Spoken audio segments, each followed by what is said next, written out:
How do you see Darwin's role growing moving forward?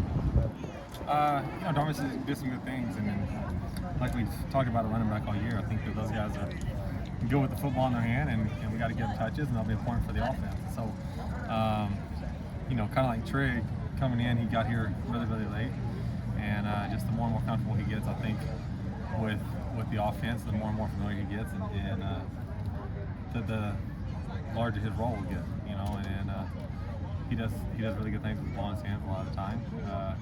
Did some good stuff last Saturday, and hopefully he continues to do it. Do you feel like Darwin's kind of catching up for some of that time he missed during camp with his hamstring? For sure. I think he was doing some really good things before that happened, and obviously had some flash at times, and then kind of tweaked his hamstring, and then I think he's just kind of getting back to healthy. You know what I mean? And that's it. When he's healthy, he's pretty good. Like I said, he flashes. He's pretty twitchy with the ball. He's powerful. Does a lot of good things with football in his hands. So, to be honest with you, I think he's just getting back to healthy and getting back to what we saw before he kind of tweaked the hammy, and that's big for us. And like I said, the more guys we have that are good with the ball in their hand, the better it is for us. Other than size, what makes Trig and Drake both so good at just high pointing balls? Is it a basketball thing? Is it? Well, size helps, that's for sure. Yeah, sure. Is there like a skill to it though? Basketball. I think that playing basketball definitely helps with that. And I think more than anything, I think playing basketball, like, it teaches body control and being able to kind of go up with people around you and people on top of you, and still make plays. And Drake, Trig, I played with Crabtree, guys that were really, really elite in basketball, and they just do some things very naturally that if you're not a good basketball player, you don't do naturally. I think releases are very natural for those guys because they're used to trying to beat a guy one-on-one in basketball. I think going up for balls and boxing people out and stuff like that is very natural for them because, again, that's a skill that you can get to work on a ton in basketball that carries over. And so I think basketball backgrounds are very helpful for receivers and tight ends or whoever, but because you do get to do some, you're just more natural at certain skills. And but those two guys, the other thing, Trig's got gigantic hands. If you see him, his hands are huge, and that helps him catch balls too over people because if he gets his hands on it, he's usually going to catch it. So, I think there's a lot of factors that go into it, but I think the basketball background definitely helps him. What impact is Drake having on the defenses you guys are seeing? He's doing a lot for us. Obviously, if they leave him one-on-one, then they're getting in trouble, and then if they put too many on him, then they're vulnerable elsewhere. You know what I mean? I think that the other night they came in and they tried to double him early. Then they tried to play one high man and play single coverage on him. We started killing him, and then they tried to empty out the box and we started killing him with the run. So he creates problems for him. And if you watch Gary's touchdown, they basically tripled him. They had a safety, a corner, and the DN dropped underneath it too. They had three guys on him, and there were holes everywhere else on the football field.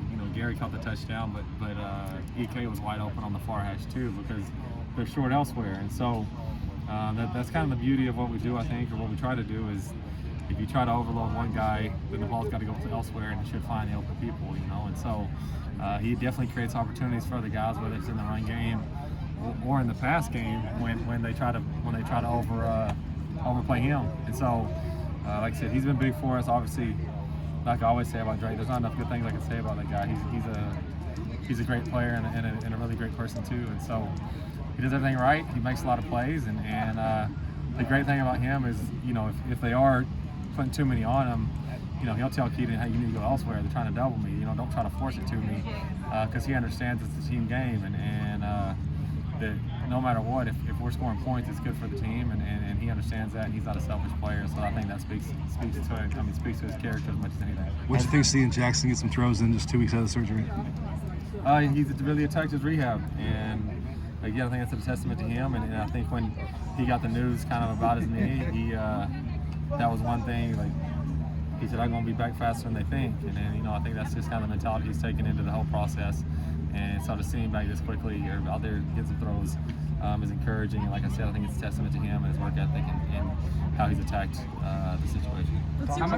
How much pressure does Utah tend to bring relative to some of the other teams you faced? Percentage-wise, I don't think it's crazy high. Obviously, Colorado was about as brought about as the least pressure maybe I've ever seen. As far as blitzes, they didn't bring a whole lot of blitzes.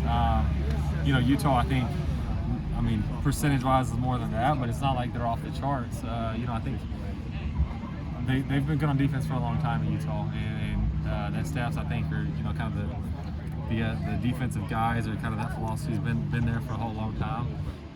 They do a good job of what they do, and I think that they're a team that is has the mentality of this is what we do, and we're really good at it, and we're not going to necessarily try to recreate the wheel for any individual team. You know what I mean? And that's I have a lot of respect for them because of that, because I think they, like I said, they do what they do, and they do it at a really high level.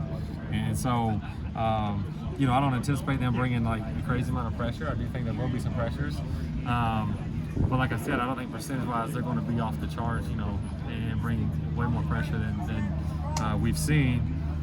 But they do have good players. They're strong and powerful, and we're going to have to do a great job protecting and being physical up front to get the offense to move the way we need it to move. Thank you, Graham. Yep.